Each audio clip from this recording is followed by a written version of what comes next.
It's time for Bourbon with Friends, the bourbon podcast that never takes itself too seriously. Pull up a chair, grab a glass, and remember, a bourbon with friends can change the world. Here we go.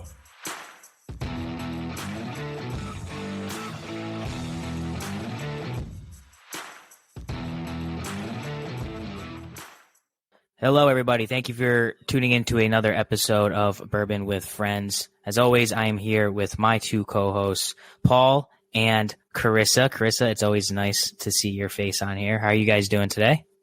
Good. How are you guys? Peachy. Just peachy. Peachy Cane. Been a day. It's been Connor a long said day. the same thing. It's been a day. It's been a long My day. day's been really great. So That's good. Yeah, Get a lot of haircuts in? I did. Awesome. I did. We are here today with a special guest, and I've had it was a little bit of trouble getting these samples to me because of just the dumb place where I live. But finally, they're in my possession. We all have them, and it's a whiskey that I've never had before. It's the newest releases from Barrel Spirits. We got Batch 35 Barrel Bourbon, Batch 4 Barrel Rye, and who better to talk whiskey with than with the chief whiskey scientist, Tripp Stimson. Tripp, it's thank you for coming on the podcast, man. How you doing today? Great. Thanks for having me, guys. Really looking forward to this. Absolutely, man. So talk about chief whiskey scientist. I was telling you before, that's the coolest job title I've ever heard. What's your background in whiskey like? How'd you get into the spirit, and what brought you to Barrel as the chief whiskey scientist? So my background is in biochemistry and molecular biology, and going into college, leaving high school, your guidance counselor does not tell you that you can actually go into the spirits industry and make bourbon for a living. So my original plan was actually to go to medical school. So I'm on the path to medical school. I'm getting ready to graduate college and, doing all those things to take the next step. And it turns out that Bwfpodcast, who I'm sure you guys know in this business, was looking for a chemist at the time. And so decided to sort of take a path change in my career and give spirits a try. So left college, moved up to Louisville, Kentucky, and worked for Bwfpodcast for nearly 10 years in varying capacities as in a benchtop chemist role, and then also in sort of a distillery science position, working with yeast and fermentation, and the efficiencies that help create better alcohol and save money in the operations piece. So I guess 10 years after that, working in whiskey distilleries and tequila distilleries, working in some wine, I noticed that there's this boom in the craft spirits industry. This is about 2012 or so is the timeline. People wanting to get into the spirits industry, thinking that building a distillery is this, great idea, and that if you build it, they will come sort of mentality. Yep. And it's something that I wanted to be a part of and really leverage my expertise in the operations of a distillery, the science background, and how to create good whiskeys efficiently, the proper way. So doing some consulting for several years and really trying to paint an honest picture of what it looks like to design, build, and operate a distillery versus what it would be like to build a brand. And so there were lots of people who had money or were willing to go out and get money to put together a business plan and build the factory, right? So you've got this factory that makes the bourbon that you then build the brand with. And so what people didn't realize at the time is that you didn't necessarily have to have the factory to build the brand.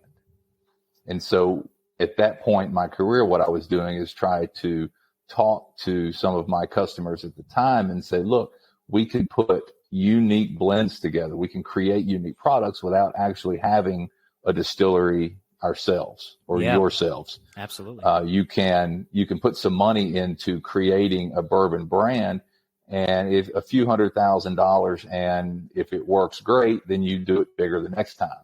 If it doesn't work, then you're out a few $100,000 and not tens of millions in a lot of cases. You just start running the ROI on what it costs or how many bottles of bourbon you have to sell to get $20 million back. It's a lot of bottles of bourbon. So some wanted to build a distillery. It's a few.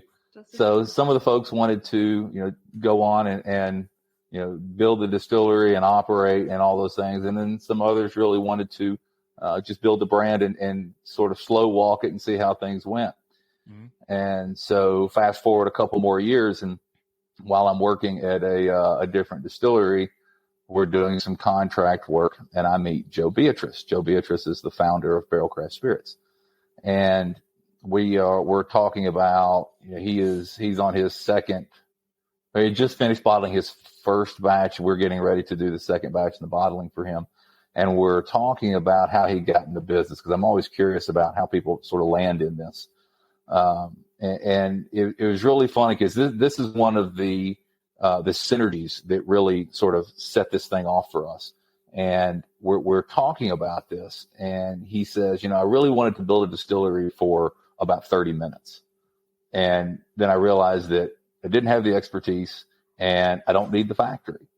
So what I saw there is that here's a man who has done his research and realized what I had been telling customers for years, that you don't necessarily need this factory to make the bourbon.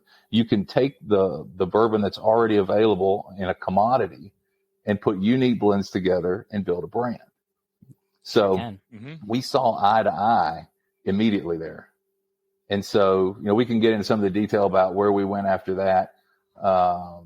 But that's really what sort of lined us up on the same path to creating these unique blends, and two of those that we're going to talk about tonight. It's funny that you talk about not needing the actual distillery to build the brand, because that is the most common way these days of how people are getting into the whiskey game, right? They're not investing tens of millions of dollars into a distillery.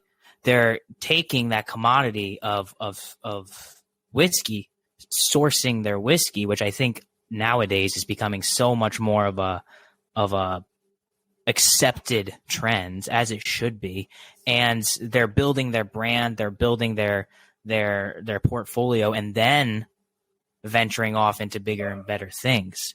That is the MO these days, where I'm sure 20 years ago it wasn't. But it's refreshing to hear you say that, because it's the trend whiskey is going, and it's funny that Barrel kind of started that, the preeminent blenders of quality whiskeys.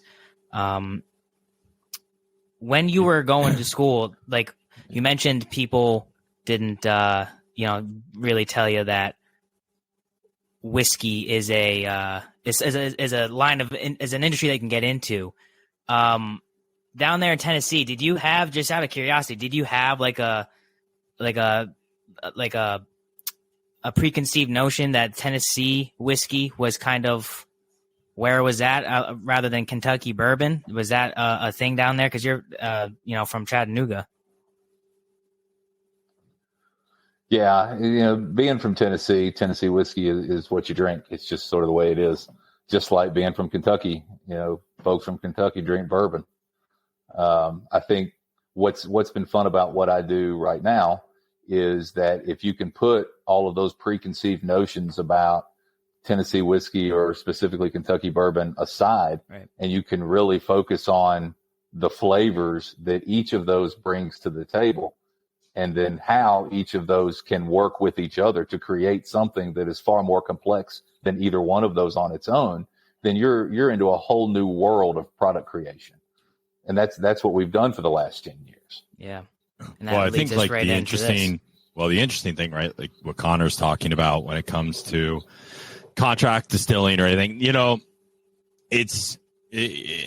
it's getting increasingly harder with all of the type of brands that are out there as well to do kind of a single barrel or something like that where you get real unique flavor. It does happen, right? Like it's not impossible. It's not like it's not, it's not easy to do. But the innovation side of it is coming with blending, like you said, finding out like I can put 39% Tennessee in there. I could put, 10% corn whiskey and the rest bourbon and mix the ages and come up with something that actually smacks you in the flavor, palate. Then you do something where you're finishing in unique barrels, whether it's a double finish, a triple finish, or what have you. That's where a lot of the innovation comes from. And I mean, let's be honest, a lot of us that love whiskey don't have $10 to $15 million just sitting around. And then you got to sit on that $10 to $15 million for at least 3 to 4 years. So if you're going to build a brand, you have to actually have like a really good, method there. And that's where I think blending is very unique. And I think it's what's really catching fire. And you're starting to already see it's kind of the next big thing, right? Like it's the aspect where a ton of brands are really starting to run with it, even with like infinity blends and things like that. And I think you're going to get a lot of uniqueness there. And that's kind of like the next thing, from the next 10-year perspective, outside of some of the big traditional brands, that's where you're going to see a lot of your consumer base go to. You're 100% correct. And I think sort of the shift in what we're seeing now is 10 years ago, the mindset was that you had to have the factory. Mm-hmm. And to create your bourbon, you had to have your distillery. And it's shifting into blending used to be that 4-letter word, right? Blending was not very well received until recent years.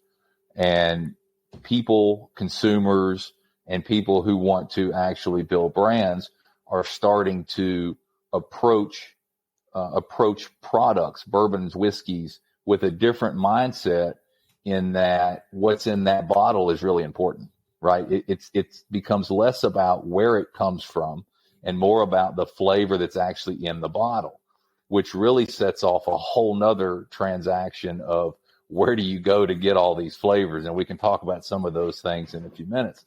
But the consumer as a whole is really asking more questions and wanting to know more about how these products are made. And so they're willing to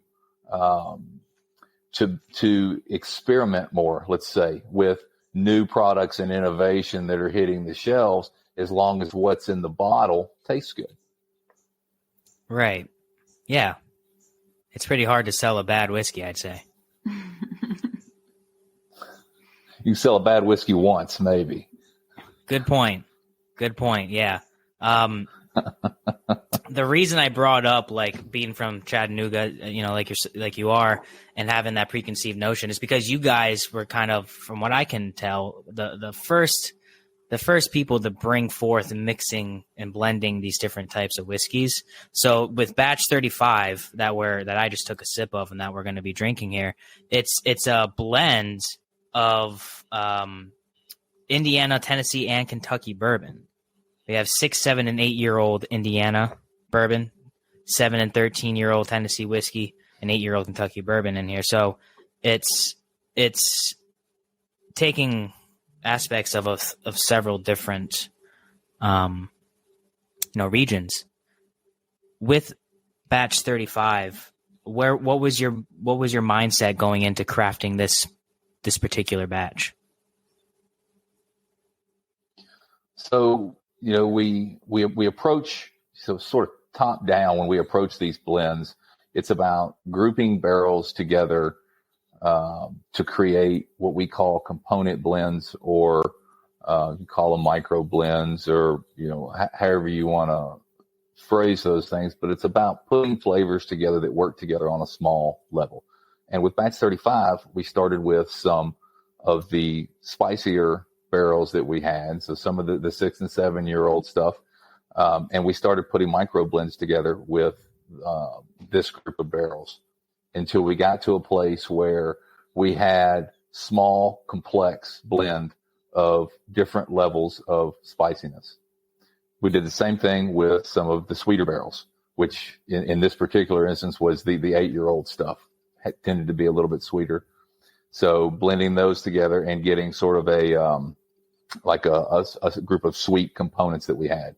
And then the older 13-year it's got some cherry, some really, really deep cherry and some deep, dark fruit in it. And that sort of fills in the blanks. So as we put these things together, we have the spicy components, then we have the fruit blend component.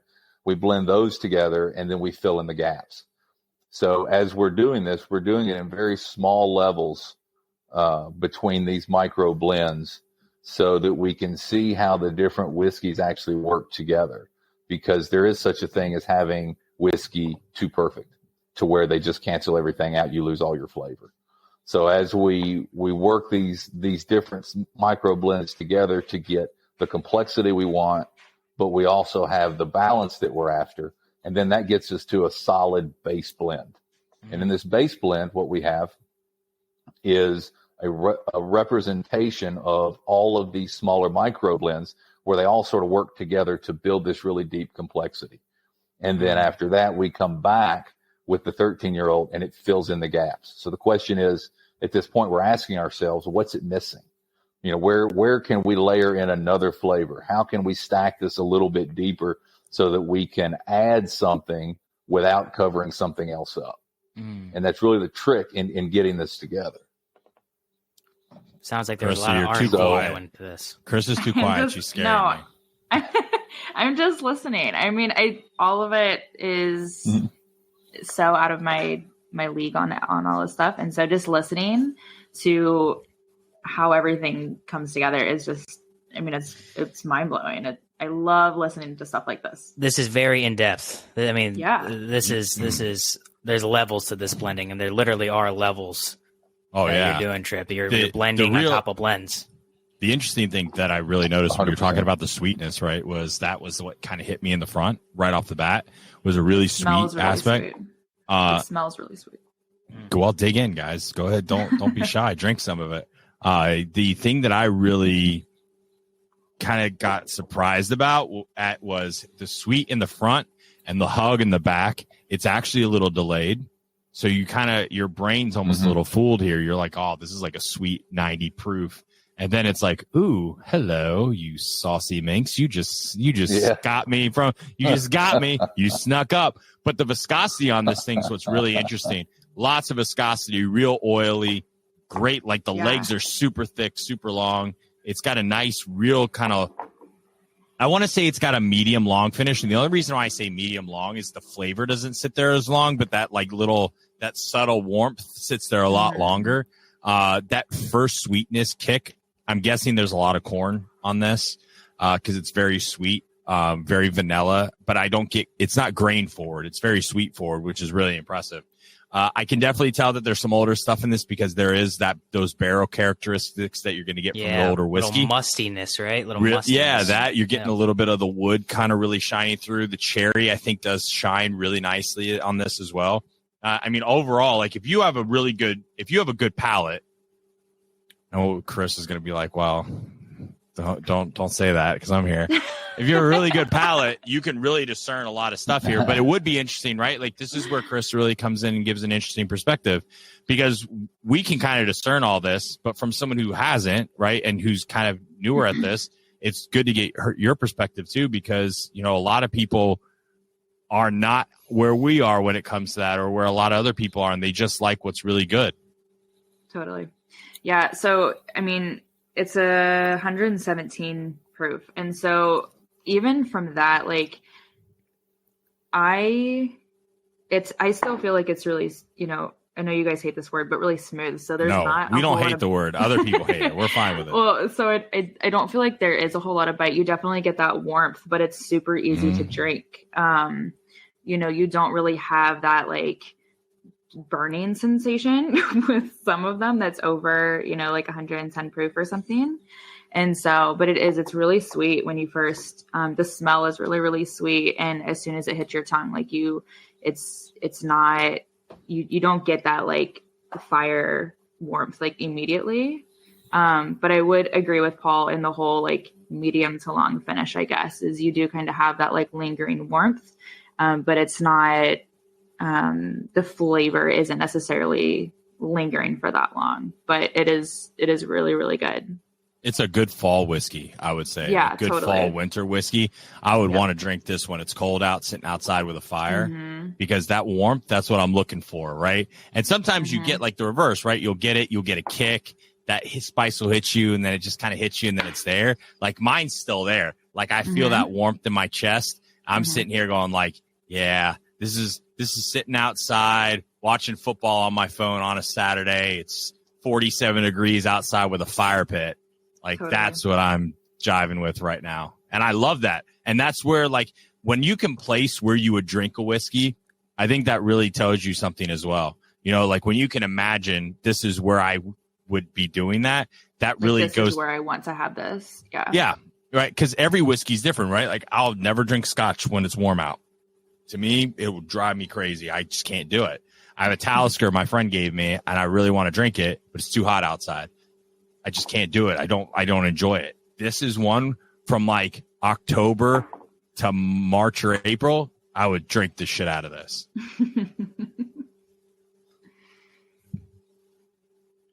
Yeah, I'm a seasonal drinker anyway, right? And so this is definitely a good like fall. I would agree with that. Like it's a good fall. Seasonal equal opportunity drinker. Yes.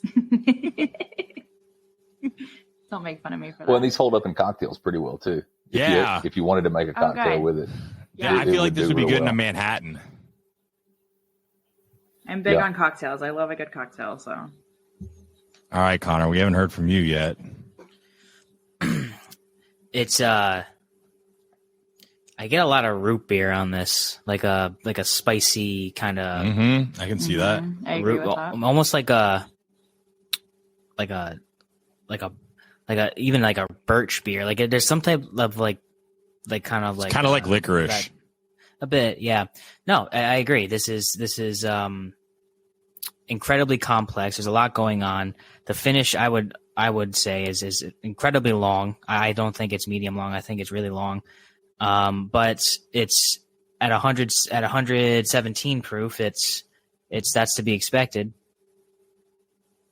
Incredibly complex. I get a lot of cherry on there to go along with kind of that root beer aspect, that soda pop kind of almost like sting to it a bit. And is this a high rye? I'd imagine it's at least 13%. So let me talk a little bit about the grain bill here. Yeah, go for it. Traditionally we have not traditionally put out what the mash bill is or the grain bill, because we use so many different grain bills when we put our batches together that we would literally have to calculate it. And it was just up until recently, we just roll with it. The product's great and people would like it. And the mash bill thing, they understand it's a blend, and it was not it was never a real issue. What we're seeing now is people are really, really curious about all of the mash bills that are going in to put the blends together. Yes. So what we've started doing, actually beginning with batch 35, and we've done it with the rye batch 4 as well, which we're getting ready to taste also, is we do what we call a derived mash bill. Okay. And so I like that. The way we approach the derived mash bill is we will literally take the percent volume that we use in the blend and then add all of those up based on their inclusion in the final product. And so with batch 35, that gives us a 78 corn, 18% rye, and a 4% malted barley. Okay. Yeah, so it is. So yes, to answer your question, it is a high rye. Yeah. That's where I think you're 18%. Getting that really coming through from that perspective, right? Like the aspect that there's that licorice root beer, you're getting those things coming through from that. And that's definitely very rye. You also get those a little bit more on like a barrel strength with a high rye too. It starts to really it's really weird. I think the higher proof you have with rye, the more sweeter the notes come through, and the less proof you get more of it's really weird. I don't know why that works that way, but I've had 90 proofs that are high rye or even, regular rye that are more spicy than like this 117 proof. It's real interesting when you get into the nerdy shit about how that works, Yeah, I don't know anything about the nerdy stuff, so she's just like, teach tell me your ways. She's like, tell me more. She's like drinking. She's like, tell me more about why I drink and don't talk. I love it. Well, we're gonna as long as you like what's in the glass, right? Exactly. Yeah. Yep. We're gonna move to the rye, and what's really interesting is Connor and I have been talking about this in kind of like really funny ways. We're like, we were not rye guys, and now we looked at each other the other day and we're like, I think we're rye people now. Like, how did this happen? We were not rye people, and now it's like we're outside drinking, and like all of a sudden we're like half a bottle deep. It's like, oh yeah, that's been a rye, hasn't it? Look at this, we're rye people. So I'm real curious. Plus, rye, I think rye is like one of the things too, especially in the bourbon world or whiskey world, where there is a lot of innovation to be had. A lot of different flavor profiles to play with from a rye perspective. I don't know too many people out there that are finishing ryes. I know it's out there, right? But it's not as prevalent as bourbon. So I think rye is kind of like an interesting frontier to be able to really play with blends and things like that to really create unique flavor profiles. Yeah, 100%, Paul. And this goes back to what we were talking about before we actually, started the podcast. Is that if you allow yourself to sort of step outside the norms and focus on just flavor and not necessarily where it comes from or anything else, and just allow the product to sort of drive and fill in the gaps with flavor from anywhere. Maybe it's a rye, maybe it's a bourbon, it's a certain type of whiskey. And then you get into the different finishing casks and all these things. Even if you don't think it's going to work, give it a shot. It might surprise you. And so I think, to your point, I think there's a lot of room in ryes to continue to innovate with blending and finishing. It's like being a mad scientist. I fucking love it. This one's really unique. Quintessential rye to me. Like this is all rye, and especially on the nose. I'm gonna try it, but like especially on the nose, like that very like distinctive like dark fruit going into like a licorice, like an even darker fruit of that. And man, this smells so good. This smells. I'm gonna really tell good. you, I'm a rye guy. What's going on? I want you to try it before I tell you what I get, because I don't want to spoil it.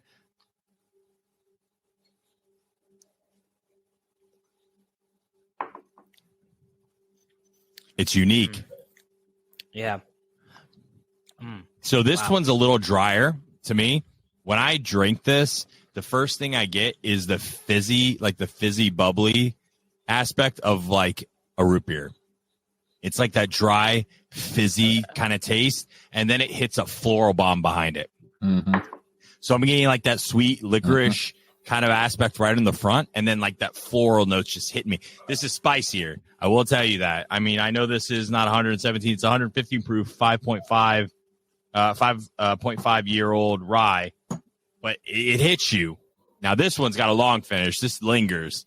This one just sits there and comes into your living room, takes its shoes off, and decides it's going to watch a game or two on a Saturday. Like this thing is definitely hanging out for a little bit, but that dryness on the first sip is what's throwing me, because it's almost like a boom boom flavor that really hits super fast.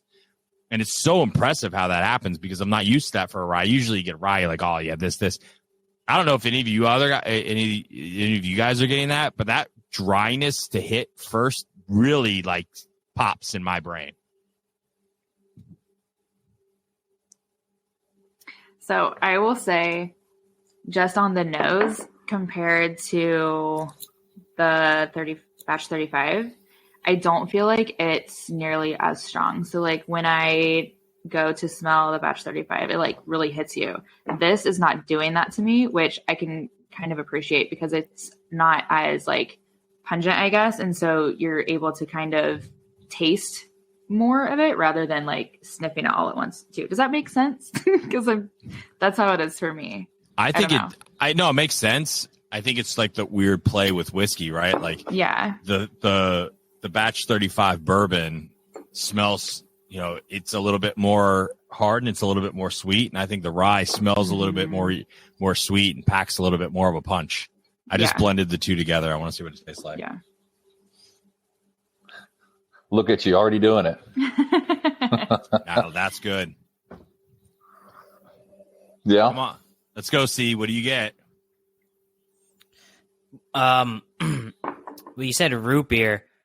I get the soda, but this is like goes from like dark fruit to like almost like initially I get the dryness. You're absolutely right. I get like almost like a grape, like a grape.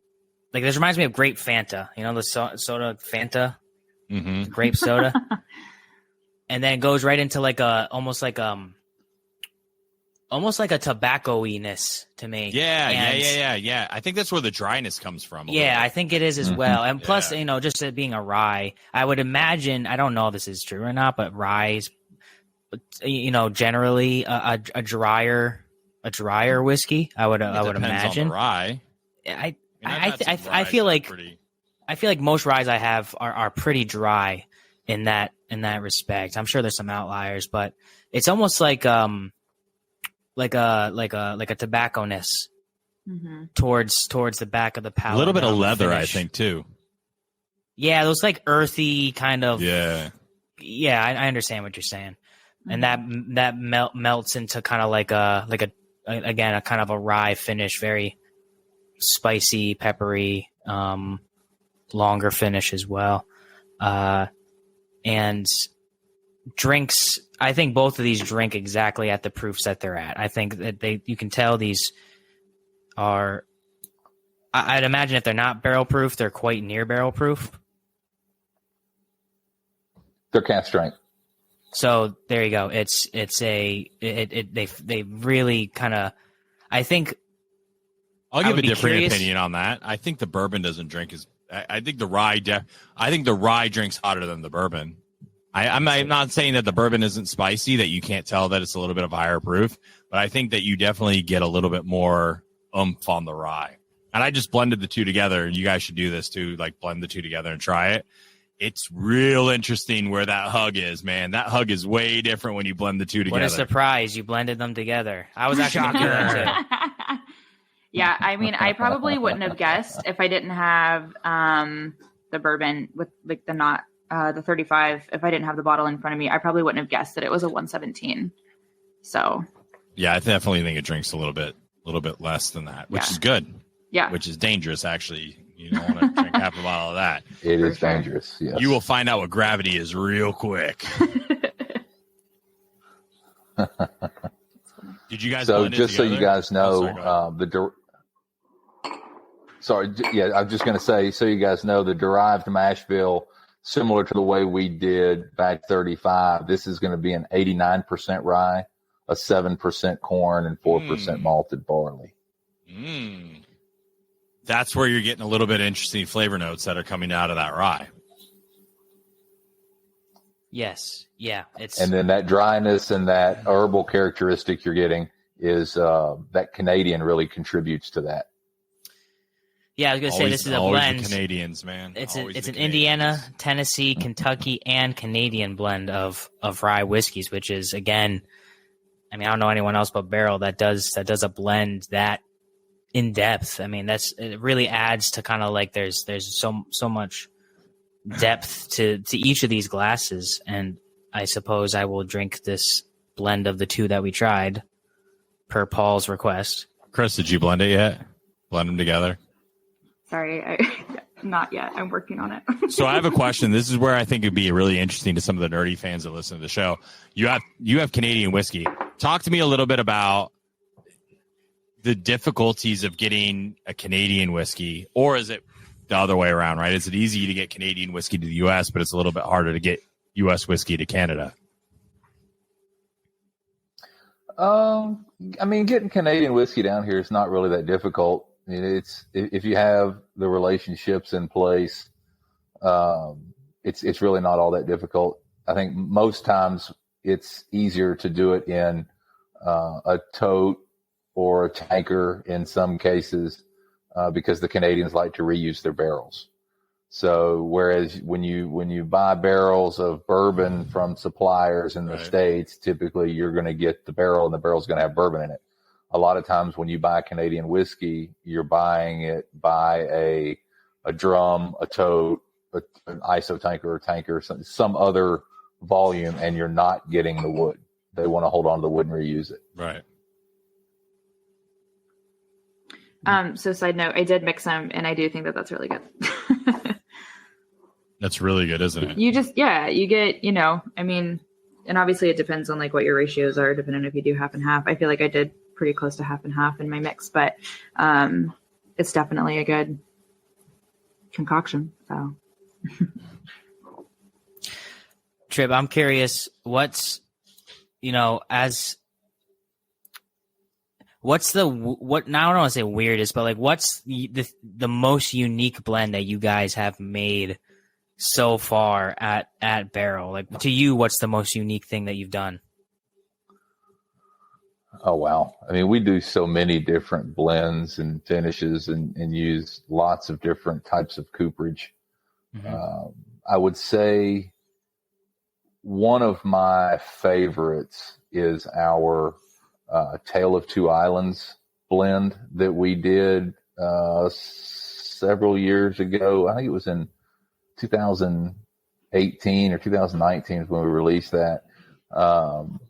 What we did is actually, and interestingly enough, this was a rum, interestingly enough, and we had all of these different blends and finishes lined up on our bench top, and Joe and I were talking about what's the most interesting thing we could do. What could we do that's outside the box that could still taste good? And so we're tasting all these different lab blends that I had made up, and the very last one was an 8-year Jamaican rum finished in an Islay Scotch cask. Ooh, that's and when you think, you think Jamaican rum and Islay Scotch, you think there's no way that's going to work. And we thought that. I mean, we thought there's no way this is going to work. And let me tell you, it was amazing. No, it was absolutely amazing. And we bottled. I think I have an Islay Scotch that's aged in rum. Hold on a second. Do you? Yeah. That's interesting if he does. I think I probably do too, if I'm honest. No, I'm sorry. I was thinking Lagavulin 14 was Islay finished in rum, but it's Islay finished in brandy, hogsheads. But it's nonetheless, that is insane. So it was you said an 8-year Jamaican rum finished in an Islay Scotch cask. Wow. That's right. Wow, I really want to try that. And so same. It was so great and it was so well received that we actually the story continues this year, and so the barrels that we used for that project, the rum barrels, the Islay Scotch casks, we have reused those for an additional project that we actually just finished bottling today. Oh. And it is a bourbon that is now finished in our Tale of Two Islands casks. Wow. So the original Islay Scotch casks and the Jamaican rum barrels that we used for that project, we finished bourbon in, put a blend together, and we're releasing that. It'll be on the shelves in a couple of weeks. So how do you, what's the name of that? You say it's finished in X bourbon. How would you put that on a label? So what we've done is we have what's called our cask finish series. Now, this is something we're just now launching this. Okay. It's called our cask finish series. And the first two that we did, one is an Amberana finished bourbon. Love and that. The other is the Tale of Two Islands cask finish bourbon. And it's not specifically one cask. Mm-hmm. It's the casks that we used in the Tale of Two Islands project, which would have been the rum and the Islay casks. Yep. And so we finished bourbons in both of those and put the blends together, and that's where we've landed with the finished product. Awesome. Yeah, that's so just I interesting. love that stuff. That's where like I get all excited about I know, things. that's so cool. And I think that's what like It's the like general talking dirty. I think that's like what the general whiskey audience kind of prefers now, as you mentioned before, Tripp, with like a lot of people want to see the mash bills and what's the grain like, and so they can maybe figure out what they want to gravitate towards. I think people love those weird cask finishes, and I think it's not just like a basic finish like in a sherry cask or any type of wine cask, port, whatever, Pedro Jimenez, whatever it is. They like almost like that double or even triple finishing of like it's put into this cask and then this cask and then it's aged in something weird. And it's, you know, the creativity that's coming with whiskey, especially within the last few years, is off the charts. And I think your cask series, from what it sounds like, is on that route of just incredibly unique expressions that, you know, people like the three of us that enjoy whiskey are going to be looking for, because it's just, you don't see it anywhere else, you know? Yeah. And I think also the fact that there is a lot of whiskey on the shelf these days, right? And so the consumer is really looking for as much information on the bottle as they can find in order to determine whether they want to spend the money or not. Right? Yeah. Because you go into a liquor store and maybe you're not familiar with our product specifically. So what we've done is try to be as transparent as possible by doing these derived mash bills, talking about literally all of the states and all of the ages, and giving tasting notes and trying to provide as much information around what these finishes are so that the consumer has a good idea of what they're getting once they buy that product. And then obviously the idea is once they buy the product once, hopefully there's enough trust in what we're doing that they'd be willing to come back and try the other blends that we're putting together as well. Yeah, I understand that. Paul, I want to ask the movie question because we haven't asked. Yeah, it in a go while. for it. Go for it. I've you know, Karissa might ask a book question. You never know. yeah. So I won't ask any book questions. we haven't done this in a while, Tripp, because I don't know why. We just haven't. But what I like, especially people in the whiskey industry, we can talk whiskey all day, but sometimes that, you know, when we kind of creep towards the ends of the episodes, right? I like to stray away from whiskey a little bit and get into more important issues and Doing more another blend. I'm doing another blend real quick, by the way. issues. You do that. I would like to know, Tripp. Life-altering issues. This is an important question, and I think most of our listeners would agree. If you had to pick your favorite movie ever made, and you take that however you want, whether it's rewatchability, whether it's best produced, whatever it is, when you think the greatest movie ever made, what movie is it and why? Oh, man.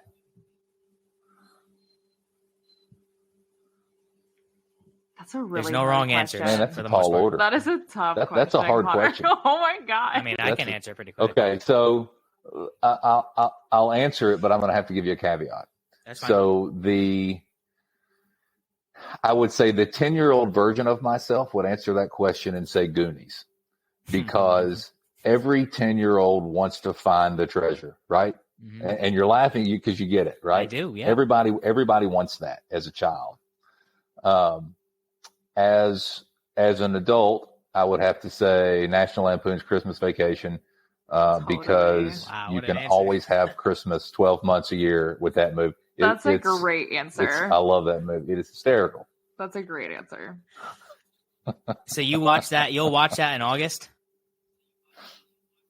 I don't think I'll watch there's it ever a anytime it's on wrong TV. time. Yeah, I don't think there's ever a wrong time to watch that.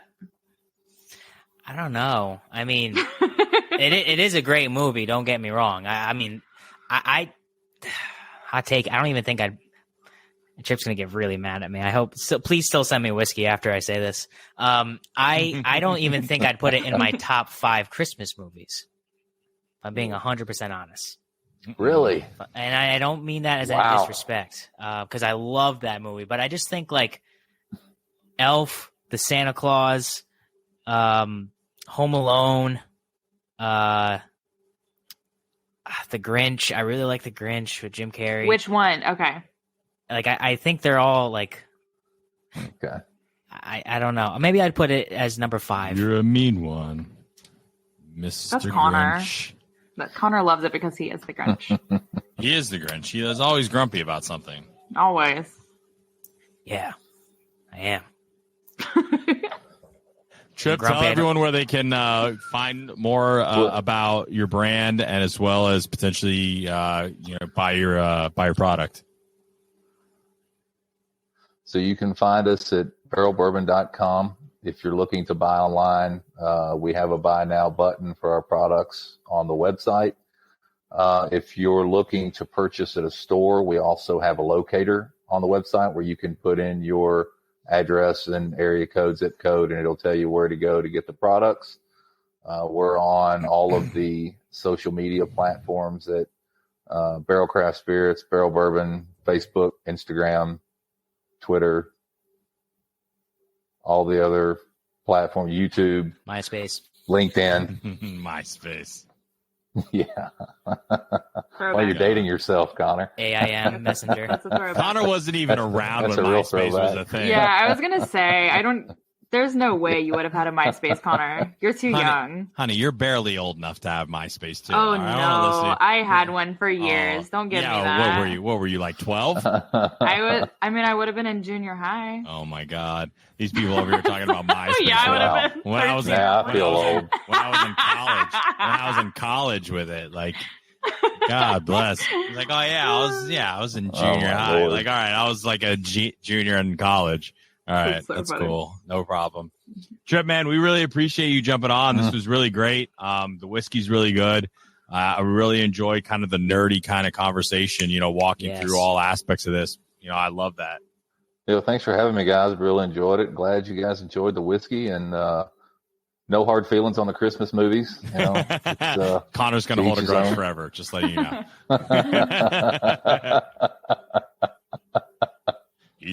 He's like never. He's like, you might have a beard like Santa Claus, but you're dead to me. Oh my God. Thanks everyone for listening. We really appreciate it. Go check out the brand. I think you're going to really enjoy it. Remember, everyone, a bourbon with friends can change the world. That's it for this episode of Bourbon with Friends. Be sure to subscribe so you don't miss a single episode. While you're at it, leave us a review to make it easier for others to find the show. You can also check us out on Instagram at Bwfpodcast. Thanks for listening.